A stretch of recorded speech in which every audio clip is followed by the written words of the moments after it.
hatiku, segenap jiwaku, segenap hidupku, ku serahkan padamu. Jadilah sesuai kehendakmu, ajar aku puji,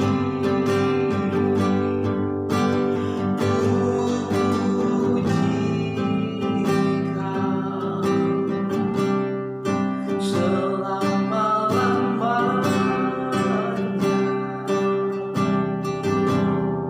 Segenap hatiku, segenap jiwaku, segenap hidupku, ku serahkan padamu. Jadilah sesuai kehendakmu, ajar aku. Benar Tuhan, kami mau terus belajar, dan kami selalu mau memberi diri kami untuk diajar oleh Engkau, sehingga kami bisa hidup seperti apa yang Engkau mau dalam kehidupan Kristus. Bapa, kami rindu kelak berada dalam kemuliaan-Mu. Biarlah firman-Mu terus mewarnai hari-hari kehidupan kami, membimbing menyertai kami dalam belajar kehendak-Mu ya Tuhan. Mari Allah Roh Kudus, pribadi dan kuasa yang memampukan kami untuk hidup benar dalam kehendak dan rencana-Mu ya Tuhan. Bawa kami dan sertai kami semua dalam bidang-bidang kehidupan kami. Firman-Mu selalu ada buat kami. Firman-Mu menjadi solusi, jalan keluar dalam setiap pergumulan di aspek-aspek kehidupan kami. Dalam Kristus kami berdoa dan kami siap kembali belajar firman-Mu. Haleluya. Amin. Selamat malam bagi kita semua pada malam hari ini dalam pembelajaran firman Tuhan di pertengahan minggu pada setiap hari Rabu, di mana kita jemaat Tuhan diizinkan Tuhan belajar di pasal 12 Ibrani ayat yang ke-14 pada malam hari ini. Pelajaran terdahulu telah kita terima dan kiranya itu boleh terus menjadi memperkaya perbendaharaan rohani kehidupan kita. Baik, saya akan membaca Ibrani pasal 12 ayat yang ke-14. Topik kita adalah mengenai prioritas hidup beriman. Masih dalam seri pembelajaran kita semua karena iman. Berusahalah hidup damai dengan semua orang dan kejarlah kekudusan, sebab tanpa kekudusan tidak seorang pun dapat melihat Allah atau melihat Tuhan. Bapak Ibu sidang jemaat yang belajar firman Tuhan malam hari ini bersama saya, kita akan coba menelaah firman ini, memperhatikan, dan kemudian saya mencoba mendukung dengan ayat-ayat, tentu dalam waktu yang cukup bagi kita semua malam hari ini. Kiranya kita bisa fokus dan konsentrasi. Kita mulai di poin yang pertama, yaitu di kalimat berusahalah hidup damai dengan semua orang. Tentu yang menjadi pertanyaan kita, apakah ini diharuskan kita hidup dengan semua orang, ya, atau firman Allah berbicara lain? Ya, saya ingin mengangkat ini tentang berusahalah hidup damai dengan semua orang. Hidup damai yang seperti apa, kalau itu memang yang dimaksud? Dan kalau firman Allah berbicara lain, tentu apa yang firman Allah maksudkan di dalam berusahalah hidup damai dengan semua orang? Seberapa penting kehidupan seperti ini harus diupayakan? Maka kita akan melihat. Saya coba meminjam Roma pasal 14 ayat 19 untuk coba mendekatkan pemahaman ini dalam ayat 14 Ibrani 12. Silakan. Roma 14 ayat 19 perihal berusahalah hidup damai dengan semua orang. Coba kita lihat dari perspektif ayat 19 Roma 14. Roma 14 ayat 19. Sebab itu, marilah kita mengejar apa yang mendatangkan damai sejahtera dan yang berguna untuk saling membangun. Tentu yang dimaksudkan bukan damai yang pada umumnya damai, yang orang dunia di luar iman Kristen pun tanpa Roh Kudus membicarakan damai. Bahkan perserikatan bangsa-bangsa juga mengupayakan damai. Tapikah apakah damai yang kita maksudkan dalam Ibrani 4 ayat 14 pasal 12 ini seperti itu? Tentu bukan. Ya, tentu bukan. Firman Allah sedang berbicara damai sejahtera. bukan damai yang tidak ada sejahteranya. Ya, tentu damai sejahtera yang dimaksud adalah Roh Kudus yang bermanifestasi berkarya dalam diri pemercayanya. Jadi kata berusaha hidup damai dengan semua orang, ini harus kita masuk ke dalam dimensi Roma 14 ayat 19. Coba sekali lagi kita perhatikan baik-baik di sini. Jadi apa yang dimaksud berusaha hidup damai dengan semua orang dalam kerangka topik kita mengenai prioritas hidup beriman. Coba silakan. Sekali lagi kita perhatikan ini. Roma 14 ayat 19. Sebab itu, marilah kita mengejar apa yang mendatangkan damai sejahtera dan yang berguna untuk saling membangun. Perhatikan, dalam pembicaraan kita terdahulu, bicara konteks membangun, bicara tentang prioritas hidup, ini jelas membangun tubuh Kristus. Bukan membangun aspek-aspek yang lain yang paling utama, prioritas kita. Karena kita ngomongin prioritas. Yang dibangun ini adalah sebuah kesolidan hidup dalam tujuan sama-sama kita ke Kanaan yang samawi, ke surga. Mau nggak kita, kalau saya pinjam mengejar, tentu kita nggak bersantai-santai dalam prioritas hidup beriman. Roh Kudus sudah dianugerahkan untuk mendongkrak, menyemangati, membakar roh seseorang ketika dia lahir baru, rohnya dibakar dengan spirit kegairahan hidup untuk mengejar apa yang mendatangkan damai sejahtera yang membangun pada akhirnya. Refleksinya adalah membangun. Selain kita sendiri punya keberuntungan dibangun dengan keberadaan roh kita yang sudah dibakar dengan Roh Kudus yang adalah yang pada akhirnya bermanifestasi menjadi roh damai sejahtera. Ini harus diimplementasikan ke dalam kerangka pembangunan tubuh Kristus. Ini prioritas hidup sebagai orang beriman. Jadi hidup beriman dipastikan mengejar apa yang mendatangkan damai sejahtera. Saya tidak melarang kita semua ketika kita bekerja, berkuliah, kita nggak boleh punya cita-cita. Salah. Kristus tidak sedangkal itu mengajarkan umatnya. Jadi kita dikasih hidup, ini ada dua aspek ya. Hidup yang punya prioritas hidup kekal, sambil sekarang menjadi berkat dengan hidup jasmania insani kita yang sudah berbeda. Yang prioritas hidup insaninya sudah memikirkan kekekalan, walaupun dia harus berjuang mencapai titik di mana Tuhan tentukan dia menjadi pribadi yang berhasil dan beruntung, menjadi berkat. Kalau ini nggak dibangun, ketimpangan terjadi dalam kekristenan. Balance yang dimasukkan dengan Allah, kita menjadi berkat bagi banyak bangsa. Kita diberkati rohani jasmani, kita dipelihara roh, jiwa dan tubuh kita, atau roh, tubuh dan jiwa kita. Jadi saya rasa nggak ada ruginya kalau kita berusaha dalam hal ini mengejar apa yang mendatangkan damai sejahtera. Setiap hari, bahkan ada hari tertentu kita sudah sepakat, hari Minggu, malam ini kita mengejar apa yang mendatangkan damai sejahtera. Karena nggak mungkin kita dapat di kantor, di kampus, nggak mungkin. Ya nggak mungkin. Kita bisa membicarakan damai di luar konteks damai sejahtera, bisa.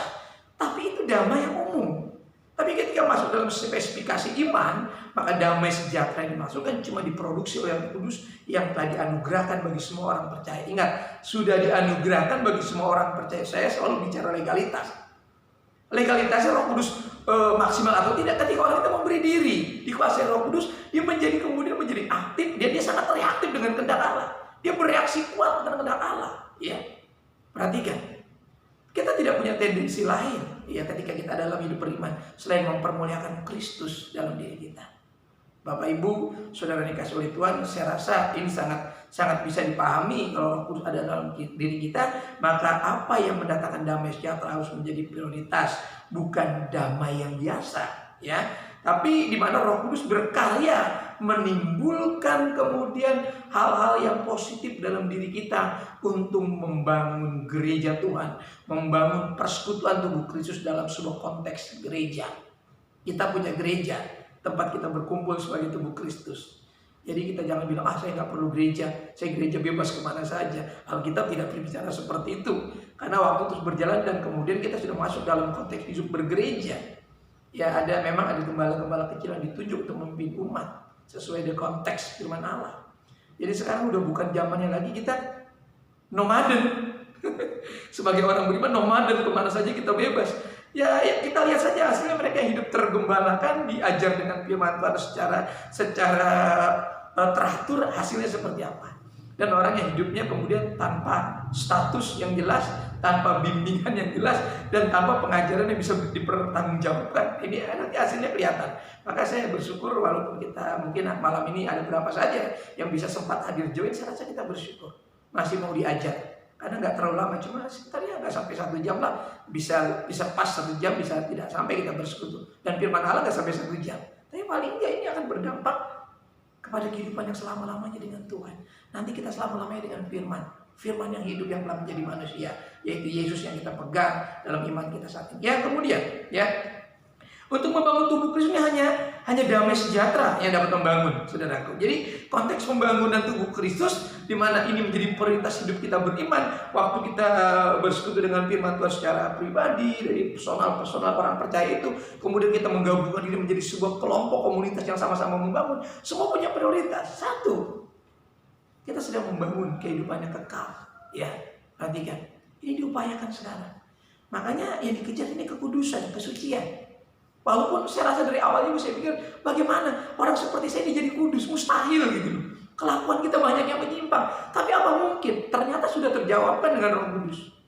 Roh Kudus diberikan kepada orang-orang yang tidak mampu hidup kudus, kemudian menjadi taat, tekun, dan kemudian setia. Itu pekerjaan Roh Kudus. Roh damai sejahtera. Jadi nggak perlu takut apapun status kita hari ini, apapun mungkin taraf beriman kita seperti apa, jangan takut. Selama kita terus ada di jalur kebenaran firman Allah, Roh Kudus akan terus memperkaya kekuatan kita untuk menjadi pribadi yang mau mengejar kekudusan, kesucian.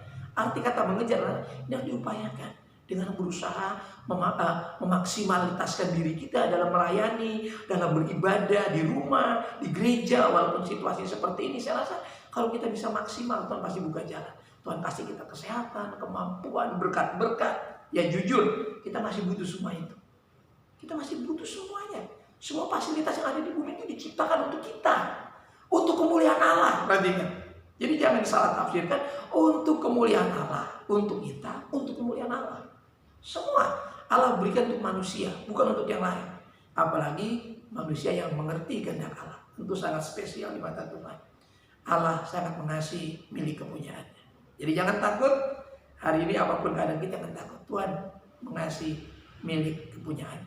Tuhan bertanggung jawab dengan buatan tangannya. Saya dan saudara buatan tangan Tuhan. Dia pasti bertanggung jawab. Kalau kita kenapa-napa, kita nggak perlu sebetulnya terlalu memberatkan diri kita. Kita perlu menyerahkan sama Tuhan keberatan.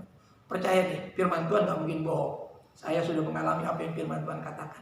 Walaupun belum 100%. Ada banyak janji yang belum digenapi dalam diri saya lewat firman Allah. Makanya saya terus menyelidiki, dan apa yang saya dapat saya bagikan selalu kepada saudara.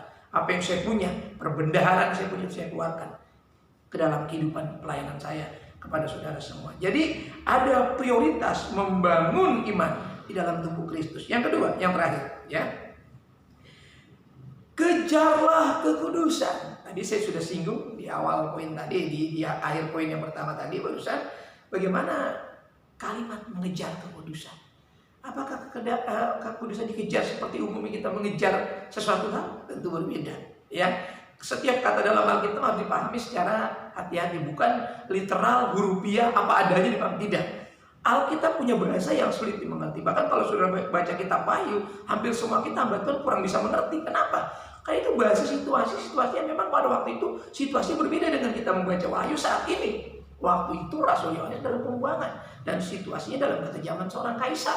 Jadi bagaimana surat-surat yang dikirimkan kepada jemaat harus hati-hati dengan bahasa-bahasa yang hanya orang tertentu yang paham itu, dan hanya Roh Kudus. Karena itu yang dituliskan oleh Yohanes lewat ilham Roh. Jadi penerimanya pun nggak sembarangan. Makanya saya rasa yang kita baca di Wahyu hampir banyak yang kita nggak pahami. Nah, ini perlu pergumulan, ini perlu kedekatan. Nah, kalau kita baca ayat ini di luar konteks kitab Wahyu, kitab Ibrani ini, dan kita baca juga sekarang Roma 6 ayat 22, silakan, mengenai kejarlah kekudusan, Roma 6:22, silakan. Roma 6 ayat 22. Tetapi sekarang, setelah kamu dimerdekakan dari dosa dan setelah kamu menjadi hamba Allah, kamu beroleh buah yang membawa kamu kepada pengudusan, dan sebagai kesudahannya ialah hidup yang kekal. Perhatikan, kejarlah kekudusan. Tadi coba kalimat yang pertama tadi ulang, poin ayat 22 ini, coba ulang sekali lagi supaya lebih jelas tentang kejarlah kekudusan. Siap? Ayat 22. Tetapi sekarang perhatikan. Ya. Setelah kamu dimerdekakan dari dosa dan setelah kamu menjadi hamba Allah. Perhatikan, setelah kamu dimerdekakan dari dosa, ya, dan menjadi hamba Allah. Dipastikan di sini kata kejarlah harus kita pahami menurut konteks Roma 6 ini, ya. Sekarang kita dituntut sebagai hamba Allah. Ya, kita bukan mengejar kekudusan dalam konteks rupiah kita kejar begitu seperti kita mengejar sesuatu, kita mengejar sesuatu benar. Tentu berbeda. Di sini dimaksud bahwa kita tinggal di dalam tubuh Kristus. Tadi saya sudah singgung tentang bagaimana sebagai hamba Tuhan ini harus maksimal. Saya bicara hamba Tuhan bukan konteks kependetaan, tapi sebuah konteks pengabdian. Kita mendelegasikan diri kita dalam ladang Tuhan, yang bukan membuang. Saya sebut saja mendelegasikan, memberi diri, mengutus diri kita sendiri ke ladang Tuhan, memberi diri. Maka saya kurang suka dengan membuang diri ke ladang Tuhan dan kemudian memberi sisa hidup. Saudara, minggu lalu saya sudah singgung bahwa kalau umur saudara sekarang 70 dan saudara menjadi orang beriman, itu bukan sisa, itu maksimalitas hidup yang dipersembahkan. Jadi mau saudara sekarang umur 20, 30, 70, 80 pun kalau dengar firman yang saya sampaikan ini, saudara bukan memberi sisa. Kesadaran ini ya harus. Jangan, Tuhan, ini sisa umur saya 80. Bukan. Saya aja kurang suka kalau dikasih sisa. Ya, jujur saya kurang suka kalau dikasih makanan-makanan sisa. Yang kurang suka barang-barang sisa gitu. Apalagi Tuhan. Jadi saudara harus pahami bahwa hidup kita sampai kita tutup mata, itu hidup yang berkualitas dalam Tuhan, berkualitas di dalam Tuhan. Walaupun kita masih bisa sakit, tubuh kita penuh kekurangan, mungkin tubuh kita tidak ganteng, ya tidak tampan, tidak cantik, itu bukan itu persoalannya. Yang di dalam ini, saudara, sebuah kegairahan hidup dalam memberdayakan hidup dalam kekudusan, ya, memaksimalitaskan hidup yang sudah dibenarkan sebagai hamba Allah. Lalu dikatakan, coba lanjut ayat berikutnya, habiskan ayat 22 itu. Kamu beroleh buah yang membawa kamu kepada pengudusan, dan sebagai kesudahannya ialah hidup yang kekal. Nanti kan kita udah tahu air hidup kita hidup kekal, kita nggak perlu bertanya lagi. Nanti saya bagaimana? Nanti kalau saya meninggal masuk surga, udah nggak perlu ditanya. Ya, kalau kita tinggal dalam Kristus itu sudah dipastikan pada air hidup kekal. Tapi sekarang kan kita belum sampai ke dalam surga. Saudara bisa mungkin nanti jengkel, marah sama Tuhan. Ya, saya berdoa sih nggak ada yang murtad, saudara. Jengkel sama Tuhan terus tinggalkan Tuhan, nggak mau jadi Kristen lagi. Ini kacau kalau begini. Tapi saya selalu wanti-wanti kita hati-hati dengan diri kita bahwa kita masih bisa lemah, bisa jatuh. Makanya kita harus dengar firman Tuhan, dengar pengajaran firman Tuhan. Supaya apa? Supaya kita terus diproteksi oleh firman Allah. Ketika pikiran kita sudah mulai agak menolak, Roh Kudus akan luruskan pikirannya, harus tunduk sama firman Allah. Karena hidup kita bukan berarti kita robot ya, tapi kita udah disetting dalam damai sejahtera, disetting dalam hidup kekal. Tapi bukan berarti lantas, ya saya katakan lagi, lalu kita enjoy saja, santai-santai, nggak mengejar kekudusan. Tadi dikatakan kita harus berbuah. Untuk berbuah, tumbuhan, ini bahasa, kalau buah itu bahasa tumbuhan yang dipinjam oleh Alkitab. Analoginya dipakai tumbuhan. Berbuah itu tumbuhan. Kalau binatang nggak mungkin berbuah, beranak. Nah, harus saya pinjam juga kata ini. Sehingga waktu tumbuhan mau berbuah, dia berusaha akar-akarnya mengejar sumber kehidupan bagi tumbuhan, air. Lalu dia cukup kambium, getah dalam tumbuhan itu. Daunnya harus cukup berfotosintesis dengan matahari untuk memasak makanan bagi kehidupan tumbuhan itu. Itu yang kita pernah pelajari dalam tumbuhan, analoginya tumbuhan. Nah, baru bisa menghasilkan buah. Jadi kekristenan, ya, prioritas hidup beriman nggak akan terjadi menghasilkan buah di dalam Kristen kalau hidupnya nggak maksimalitasnya nggak ada, nggak maksimal itu maksudnya. Lalu bagaimana bisa maksimal kalau nggak ada aktivitas yang rohani? Nggak bisa kelihatan maksimalitas. Saudara bangun pagi berdoa itu salah satunya. Malam mau tidur berdoa lagi, baca firman, mau makan mengucap syukur untuk berkat, itu bagian salah satunya. Hari Minggu jam ibadah 1 jam, walaupun 1 jam, jangan kita cuma 1 jam, nggak usah gereja lah. 1 jam pun kalau maksimal itu efeknya kekal. Ketimbang kita kebaktian 3 jam, lalu nggak ada yang masuk. Ya, main handphone gitu, maaf bukan menuduh, mungkin begitu ya. Kalau kita nggak rohani pasti bisa terjadi. Tapi kalau kita rohani, kita ibadah betul-betul 1 jam pun handphone kita nonaktifkan. Kalau kita rohani ya. Jadi itu persoalan, maksimal atau tidak. Jadi di sana dipastikan kalau kita betul-betul mengerti kata kejarlah kekudusan, maka apa yang saya paparkan tadi pasti akan muncul, akan terlihat aktivitas kita. Gairah melayani kita, dalam di rumah melayani, kita berdoa, menyembah Tuhan, banyak itu melayani Tuhan. Saya melayani Tuhan banyak pemahaman saya waktu saya bangun mesbah, jam-jam doa saya itu saya melayani Tuhan. Lalu saya melayani Tuhan yang kelihatan, yang terrealisasi itu waktu hari Minggu seperti saat ini. Lalu ada orang yang datang mungkin sharing, saya melayani, saya menerima, itu melayani.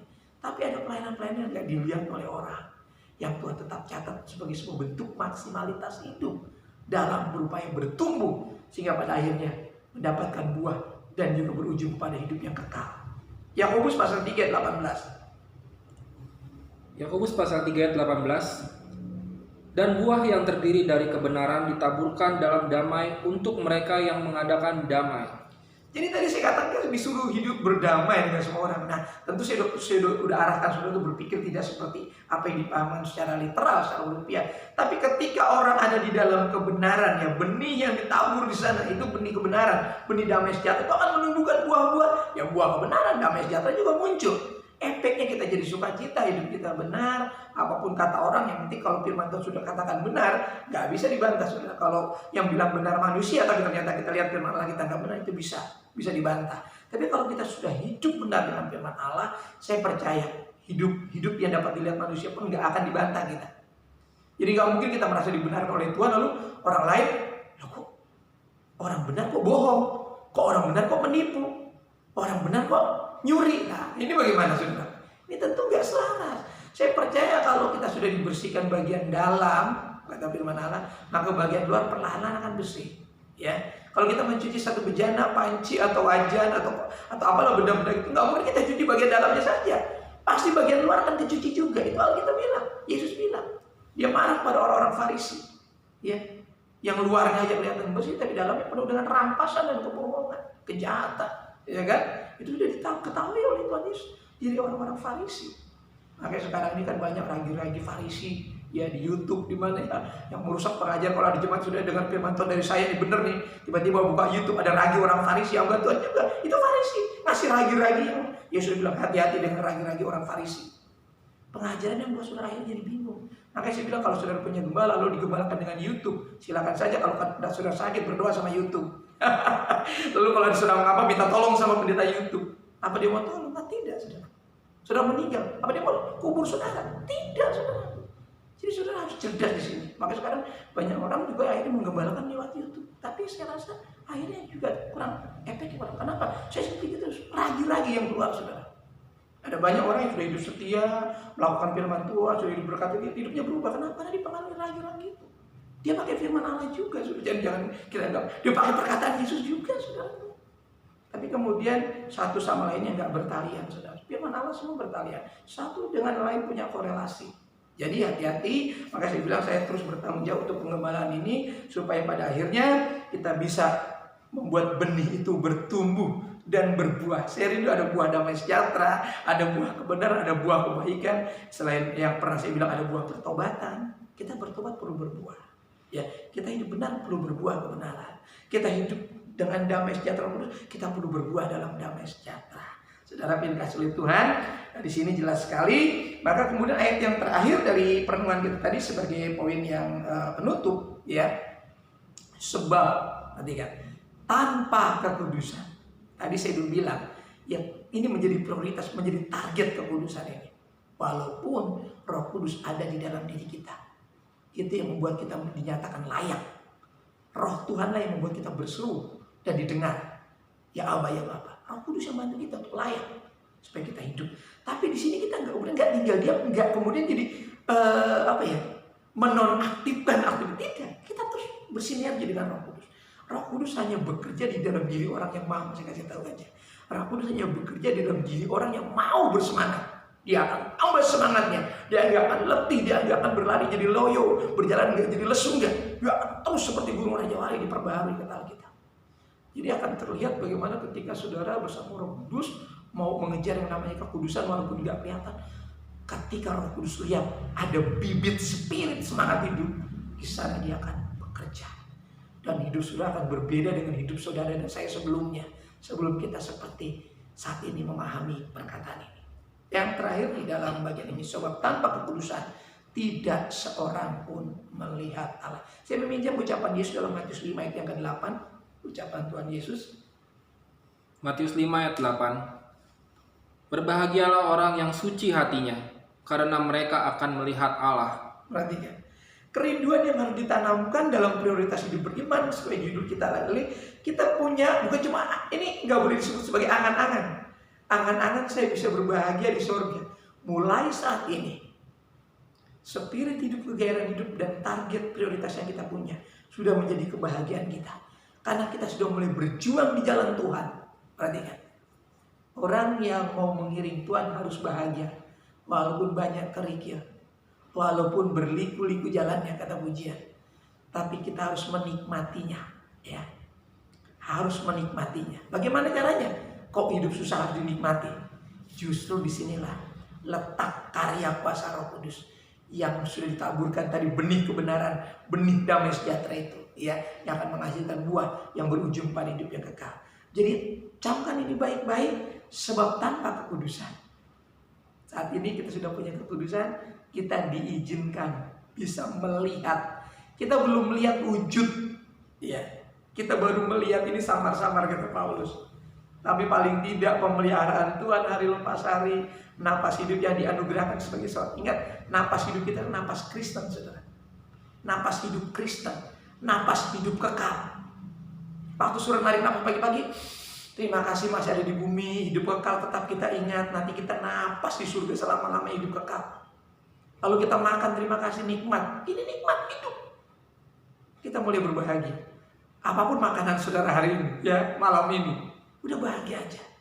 Nanti saudara, kita tidak akan haus-haus lagi, kita tidak akan lapar-lapar lagi, dan kita nggak akan tangis-tangisan lagi. Nggak ada yang sedih. Saya rindu kita semua sampai kepada prioritas hidup beriman tanpa kekudusan. Jadi kekudusan harus terus diberdayakan, dimaksimalitaskan. Kalau bicaranya ya next level itu, level kekudusan, dari kekudusan kepada kesucian kepada terus sampai kapan?